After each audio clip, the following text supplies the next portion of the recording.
اب یہاں 2-3 باتیں میں رک کر کے اپنے نوجوان بھائیوں سے بھی کروں گا، بالخصوص وہ نوجوان جو 30-35 سال کی عمر کو پہنچ گئے ہیں۔ میرے بھائی، اگر آپ 30 کی عمر تک پہنچ چکے ہیں تو اب دنیا یہ نہیں دیکھے گی کہ آپ خوبصورت ہیں یا بدصورت ہیں، آپ گورے ہیں یا کالے ہیں۔ اس عمر کو پہنچنے کے بعد دنیا صرف ایک چیز دیکھتی ہے کہ آپ کا مالی قد کیا ہے، آپ کی سماجی حیثیت کیا ہے، آپ کرتے کیا ہیں اور کماتے کتنا ہے۔ اور واللہ میں بتا رہا ہوں، اگر آپ کے پاس پیسے ہیں اور آپ کی جیب بھری ہوئی ہے نا، تو یہ پیسوں کی چمک، یہ بھری جیب لوگوں کی نظروں کو چوندھا کر دیتی ہے۔ اور اگر آپ کے پاس پیسہ ہے تو ہزاروں آپ میں عیب ہوں گے، تو یہ پیسوں کی چکا چوندھ نہ لوگوں کی نظروں کو آپ کے عیبوں پہ پڑنے نہیں دے گی۔ اس لیے اب میں نوجوانوں سے کہتا ہوں کہ یہ جو دن میں آپ 10 بار آئینے کے سامنے کھڑے ہو کر کے اپنی ناک بھوں دیکھتے ہیں نا، یہ 10 بار آئینے کے سامنے کھڑے ہو کر کے اپنا فیس مت دیکھا کریں۔ اب ضرورت ہے کہ آپ اپنی جیب دیکھیں، اور اگر آپ کی جیب خالی ہے تو اس جیب کو بھرنے کی کوشش کریں۔ اس کے لیے آپ کو کتنا بھی پسینہ بہانا پڑے، اس کے لیے آپ کو کتنی بھی تگ و دو کرنی پڑے، اور اس کے لیے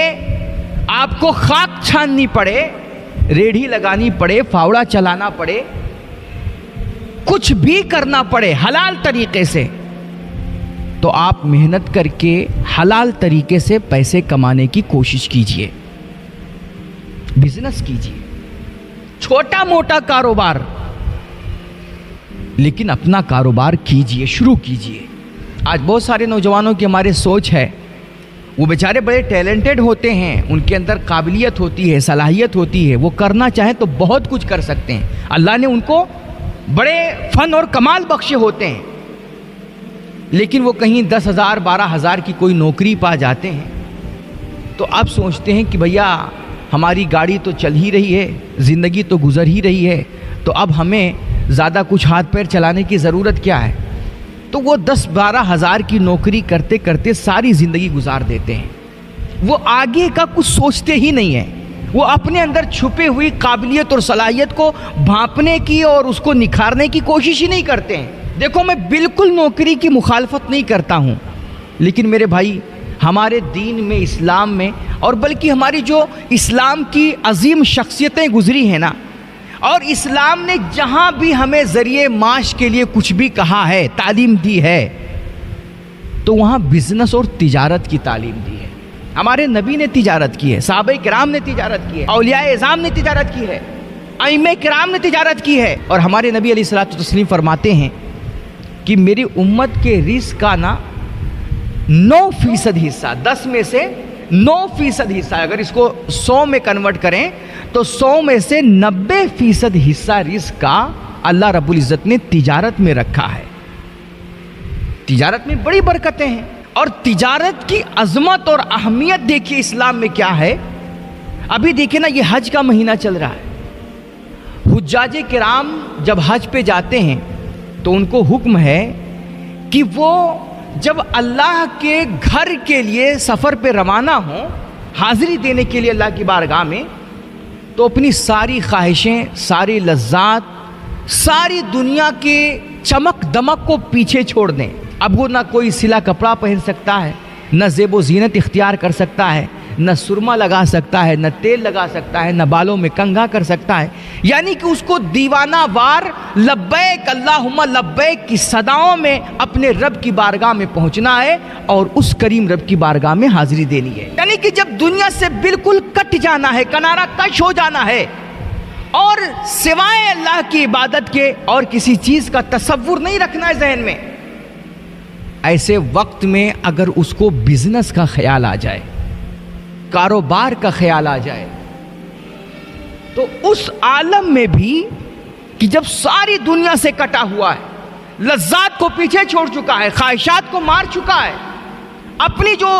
جائز اور حلال طریقے سے جو اس کی زیب و زینت کی چیزیں تھی وہ سب بھی ترک کر چکا ہے، اس وقت اگر اس کو بزنس اور کاروبار کا خیال آ رہا ہے تو ہمارا دین اس کو منع نہیں کرتا ہے، اور اس سے اس کی عبادت پہ بھی کوئی فرق نہیں پڑے گا،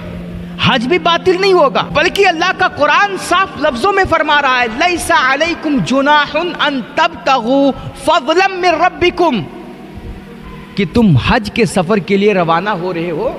اگرچہ ساری دنیا سے قطع تعلق ہو چکے ہو، دیوانہ وار اپنے رب کی بارگاہ میں حاضری دینے جا رہے ہو، اس وقت اگر تمہیں کاروبار کا خیال آ جائے، تم اپنے ساتھ سامان تجارت لے کر کے جانا چاہتے ہو یا ادھر سے سامان تجارت لے کر کے آنا چاہتے ہو، تم کوئی کاروبار کرنا چاہتے ہو سفر حج کے درمیان،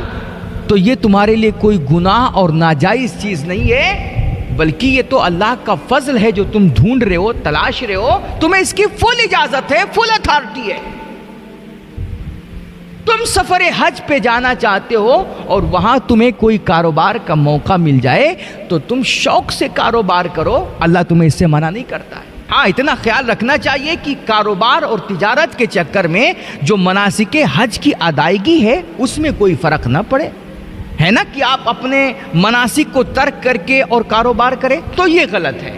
لیکن آپ حج کے تمام ارکان کی ادائیگی کر رہے ہیں اور موقع مل جا رہا ہے کاروبار کا، تو اسلام کہتا ہے کہ آپ کو اجازت ہے، آپ بلا جھجک کاروبار کیجئے۔ اسلام اس قدر امپورٹنس دیتا ہے بزنس اور تجارت کو، کیونکہ اسلام جانتا ہے کہ کوئی بھی بندہ ہو،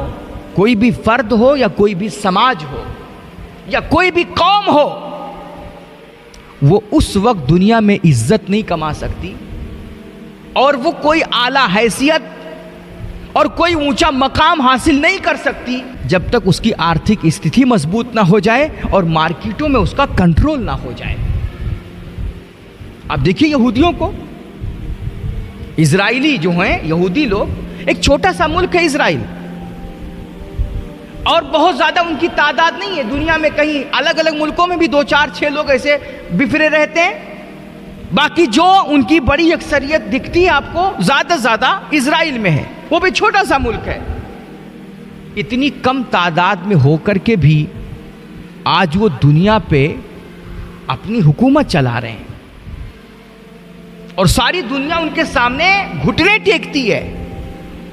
اس کو سپر پاور مانتی ہے۔ کیوں؟ کیونکہ اس کے پاس پیسہ ہے اور مارکیٹوں میں اس کا کنٹرول ہے، دنیا کے بازاروں پہ اس کا قبضہ ہے۔ تو اتنا سارا پیسہ اور مارکیٹوں پہ کنٹرول ہے، تو اب وہ جیسے جس کو چاہے جہاں پھیرے، تو پیسے کی بڑی اہمیت ہے۔ اور میں نے بتایا کہ میرے بھائی، یہ جو آج پوری دنیا میں اسلام کا فریرہ لہرا رہا ہے نا، یہ میری تقریر کی وجہ سے نہیں، یہ مولانا لوگوں کے جلسوں کی وجہ سے نہیں، تبلیغ کی وجہ سے نہیں، یہ اسلام کے ان ایماندار امانت دار تاجروں کی وجہ سے ہے کہ جو حضور کی بارگاہ سے تربیت لیتے تھے، حضور کی بارگاہ میں بیٹھ کر کے تجارت کے اصول سیکھتے تھے، اخلاق و کردار کی روشنی لیتے تھے، اور دنیا کے کونے کونے میں جا کر کے وہ بزنس کرتے تھے۔ دنیا ان کے بزنس کے طریقے دیکھتی، خرید و فروخت اور لین دین کے معاملات کی صفائی دیکھتی، ایمانداری دیکھتی، ان کے اخلاق و کردار کی چمک کو دیکھتی، وہ لوگ پوچھنے پہ مجبور ہو جاتے کہ بھائی اتنا صاف ستھرا معاملہ تم کیسے کرتے ہو، یہ کہاں سے سیکھتے ہو، کاروبار کے اتنے کامیاب اصول تمہیں کہاں سے ملتے ہیں؟ وہ بتاتے کہ یہ تو ہمارے آقا محمد عربی نے ہمیں بتایا ہے۔ اب جب دنیا میرے حضور کی تعلیمات کو سنتی اور عملی طور پر صحابہ کرام میں وہ چیز دیکھتی تو وہ مجبور ہو جاتی تھی محمد عربی کا کلمہ پڑھنے پر صلی اللہ علیہ وآلہ وسلم۔ میرے بھائی، تو اس طرح پوری دنیا میں اسلام کا فریرہ لہرایا، اور آدھی دنیا تک جو اسلام پہنچا وہ ہمارے آپ کی تقریروں، دینی جلسوں اور مدرسوں کی وجہ سے نہیں، بلکہ اسلام کے امانت دار، ایماندار، سچے تاجروں کی وجہ سے پہنچا ہے۔ تو اگر آپ اس نیت سے بھی تجارت کریں کہ ہم پیسہ کمائیں گے، تجارت کریں گے اور لوگوں کے ساتھ صاف ستھرے معاملات کریں گے، لین دین میں کوئی گھوٹالہ نہیں کریں گے، اور اس طرح ہم سے جب کوئی پوچھے گا کہ تم اتنے صاف ستھرے معاملات کیسے کرتے ہو، تو ہم اس وقت اپنے نبی کی تعلیمات کا حوالہ دیں گے۔ اگر اس نیت سے آپ بزنس کرو گے، خدا کی قسم آپ کا اٹھنا بیٹھنا بھی عبادت میں لکھا جائے گا۔ یہ صرف نماز پڑھنا، عالموں کا سونا ہی عبادت نہیں ہے۔ ایک سچا ایماندار تاجر جو سچائی کے ساتھ تجارت کرتا ہے نا، اس کا تجارت کرنا، بزنس کرنا، دکان چلانا، ریڑھی لگانا بھی عبادت ہے، اور اس کا بھی سونا جاگنا عبادت میں لکھا جاتا ہے۔ اور دیکھو اللہ کے نبی علیہ الصلوۃ والتسلیم نے تو یہاں پہ حد ہی کر دی۔ کیا کمال کی فضیلت تاجروں کی ہے اور ایمانداری کے ساتھ کاروبار کرنے والوں کی ہے۔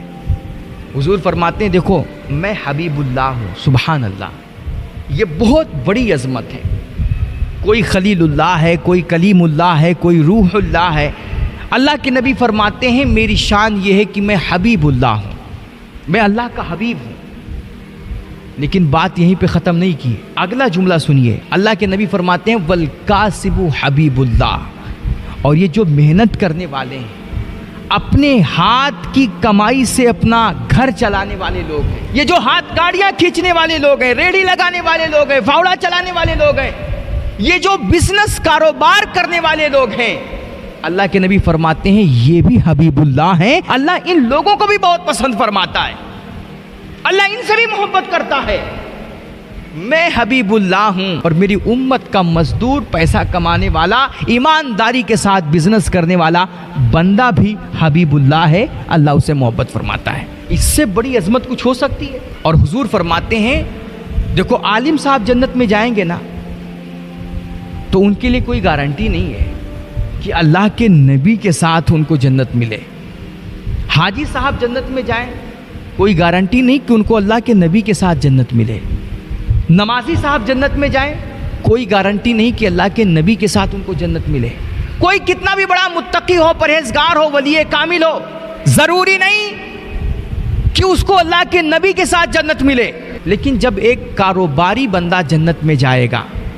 ایک ایمانداری کے ساتھ بزنس کرنے والا بندہ جنت میں جائے گا، دکان چلانے والا، چھوٹی موٹی ریڑھی لگانے والا اور حلال کمائیاں کمانے والا بندہ کل جب قیامت کے دن جنت میں جائے گا